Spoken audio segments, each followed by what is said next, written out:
विधानसभा चुनाव हुए अभी 1 साल से कुछ ही दिन ज़्यादा हुए हैं और जनता दल यूनाइटेड में खलबली मची हुई है। चुनाव की तैयारियों के लिए पार्टी के राष्ट्रीय अध्यक्ष ललन सिंह अलर्ट कर रहे हैं और अपने वर्तमान विधायक और पूर्व विधायकों को साथ साथ अपने जो संगठन के नेता हैं उनको टास्क दे रहे हैं। इसकी ज़रूरत आखिर क्यों महसूस हुई और क्या ये चुनाव की तैयारियां किसी अलग तरफ इशारा कर रही हैं? आज के भोरे भोर में हम आपसे इस बात पर विशेष चर्चा करने वाले हैं जिसको लेकर के ललन सिंह लगातार पिछले 1 सप्ताह से कुछ ऐसे बयान दिए हैं जिन बयानों ने बिहार की राजनीति में भले ही ऊपर सब कुछ ठीक नज़र आ रहा हो, लेकिन भीतर ही भीतर अंडर करेंट जिसको कहते हैं वो काफ़ी तेज़ी से चल रहा है और जो कहीं ना कहीं सब कुछ बहा ले जाने के लिए तैयार खड़ा है। जैसा कि आप सभी जानते हैं कि जदयू अपने 2020 के चुनाव परिणाम से संतुष्ट नहीं है। इसके साथ ही लगातार जब से ये चुनाव परिणाम आए हैं तब से नीतीश कुमार अपने संगठन और पार्टी को मजबूत करने और कैसे ये सब कुछ ठीक होगा, कैसे नीतीश कुमार अपने पुराने रंग में लौट सकते हैं, इसकी तैयारियों में जुटे हुए हैं। इसके साथ ही आपको बता दें कि ललन सिंह को जब से पार्टी का कमान दिया गया है तब से वो लगातार चुनाव और अन्य राज्यों में भ्रमण भी कर रहे हैं। इसके साथ ही आपको बता दें कि कई राज्यों में इसी साल चुनाव होने हैं और कई राज्यों में अगले साल चुनाव होने हैं, लेकिन इन सब के पहले कहा यह जा रहा है कि बिहार में सब कुछ ठीक ठाक नहीं है। पार्टी के राष्ट्रीय अध्यक्ष राजीव रंजन सिंह उर्फ ललन सिंह ने पार्टी को गांव-गांव और तक मजबूत बनाने का टास्क विधायकों को सौंपा है और इसके साथ ही उन्होंने अपने कार्यकर्ताओं को अलर्ट कर दिया है। पार्टी कार्यालय में एक बैठक हो रही थी। बैठक के दौरान उन्होंने संगठन की मजबूती और विस्तार पर चर्चा करते हुए स्पष्ट तरीके से कहा कि लोगों को जिम्मेवारियां दी जानी चाहिए। इसके साथ ही उन्होंने बैठक में पार्टी के लोगों को जन जन से जोड़ने के लिए प्रत्येक गांव में 10-10 समर्पित कार्यकर्ता बनाने की बात कही। ये तैयारियां पूरी मजबूती के साथ चल रही हैं और इसके लिए पूरी तरह से ललन सिंह एक मिनट अपना समय संगठन को मजबूत करने में लगे हुए हैं। यहाँ तक कि उन्होंने इशारों में कहा कि चुनाव की तैयारियां सभी शुरू कर दें। हालांकि एक बात उन्होंने कही कि चुनाव तो अभी लोकसभा के 2024 और विधानसभा के 2025 में हैं, लेकिन हमें आज से ही अपनी मजबूत तैयारी करनी होगी। आपको बता दें कि इसके ठीक पहले ललन सिंह ने भारतीय जनता पार्टी के वर्तमान स्वरूप को लेकर के भी कई बातें कही थी जिस पर प्रतिक्रिया भी आई थी। ललन सिंह ने स्पष्ट कहा कि एनडीए वही है, लेकिन एनडीए में भारतीय जनता पार्टी का जो स्वरूप है वो बदल गया है। ये भारतीय जनता पार्टी वो नहीं है जिस भारतीय जनता पार्टी के साथ हमने गठबंधन किया था।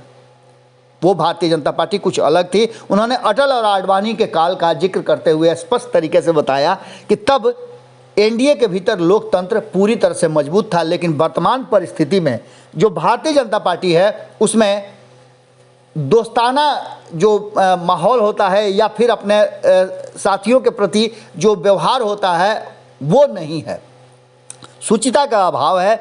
और इसका उदाहरण भी उन्होंने दिया था अरुणाचल प्रदेश की घटना को लेकर के। और अरुणाचल प्रदेश में भारतीय जनता पार्टी ने जिस तरह से जदयू के विधायकों को अपने पाले में कर लिया था उसको लेकर के भीतर ही भीतर एक टीस कहीं ना कहीं जदयू के नेताओं में है। हमने आपको बताया था खबरों के माध्यम से कि जदयू में 2 गुट हो गया है।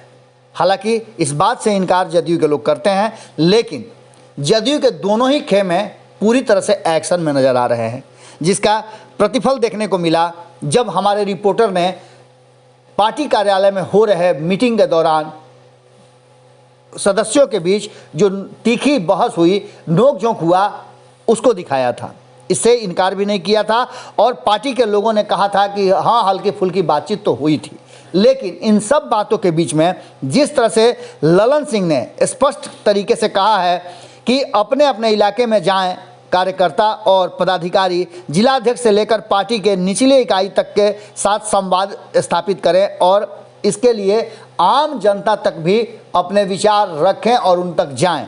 इन सारी बातों को लेकर के पार्टी के नेता और कार्यकर्ता के बीच बेहतर तालमेल हो और लंबी तरह से चर्चा हो, नीतियों की चर्चा हो, नेतृत्व की चर्चा हो और जो कार्य नीतीश कुमार जी कर रहे हैं विकास के, उनकी भी चर्चा हो।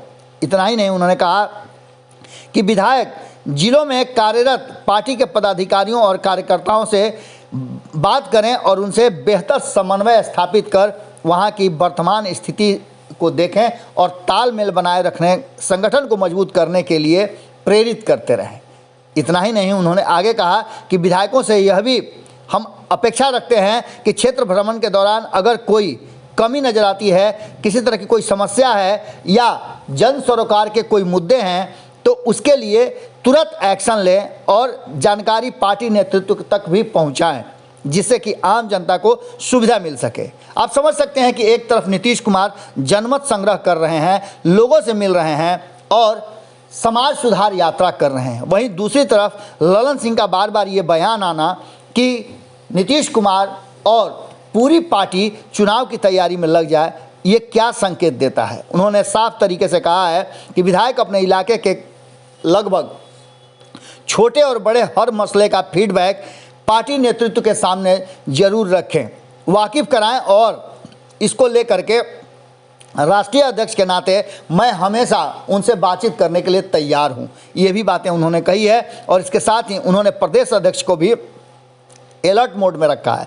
उन्होंने स्पष्ट तरीके से कहा है कि सभी एक दूसरे से तालमेल बना करके रखें और चुनाव की तैयारियों में पूरी तरह से जुटे रहें।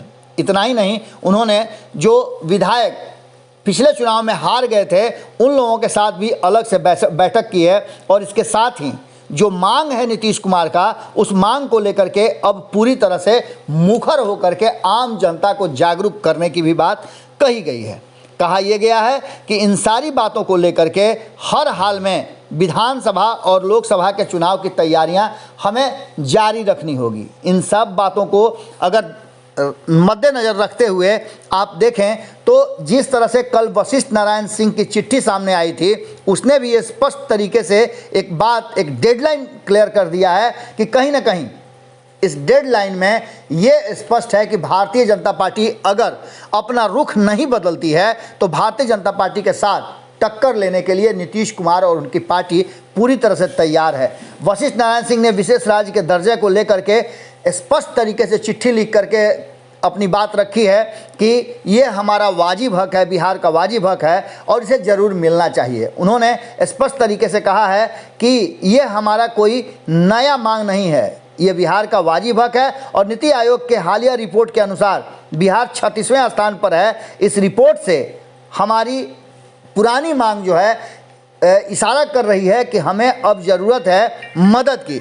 इन सारी बातों को लेकर के जो सामने नज़र आ रहा है वो स्पष्ट कर रहा है कि कहीं ना कहीं भारतीय जनता पार्टी और जदयू के बीच में भले ही सामने से देख करके सब कुछ ठीक नज़र आता हो, लेकिन भीतर ही भीतर चुनाव की तैयारियां शुरू हो चुकी हैं। हमने आपको बताया था कि भारतीय जनता पार्टी भी तैयारियों में लग गई है और इसके साथ ही जदयू के साथ साथ राष्ट्रीय जनता दल भी अब नए स्तर से ज़मीनी तैयारी शुरू कर चुकी है। इतना ही नहीं, जिस तरह की चर्चाएं हैं उससे साफ लग रहा है कि कांग्रेस को ललन सिंह का आग्रह या फिर कांग्रेस को उदार होने की बात कहना इस बात की तरफ इशारा करता है कि एक नए गठबंधन, एक नए संगठन की तैयारी में, एक नए दिशा की तरफ नए तरीके से बढ़ने के लिए ललन सिंह ने इशारा जरूर कर दिया है। और इस पर भारतीय जनता पार्टी को छोड़ करके जिस तरह से जो नया बयान आया है कांग्रेस की तरफ से, कांग्रेस ने इन सारी बातों को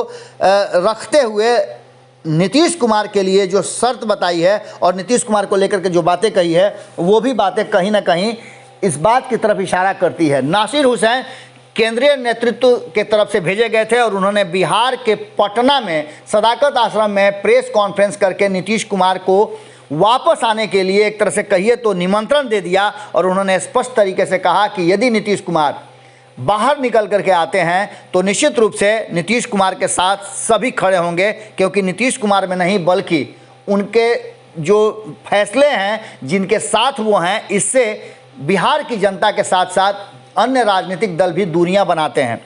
भारतीय जनता पार्टी के साथ रहते हुए नीतीश कुमार कभी भी बिहार का विकास नहीं कर सकते हैं और उदार हृदय की बात जब करती है जदयू या उसके अध्यक्ष, तो ऐसी स्थिति में उन्हें पहले अपने आप को उदार करना होगा और राष्ट्र विरोधी और समाज को तोड़ने वाले लोगों से अलग होना पड़ेगा। अब देखने वाली बात होगी कि ललन सिंह के इस बयान और इस तैयारी जो कि भीतर भीतर चल रही थी, जिसकी खबरें हम तक पहुंची है, उसके क्या परिणाम होते हैं और आगे किस तरह की रणनीति बना करके जदयू चुनाव की तैयारी करती है। क्या ये चुनाव की तैयारी मध्यावधि की तरफ लेकर के जा रही है?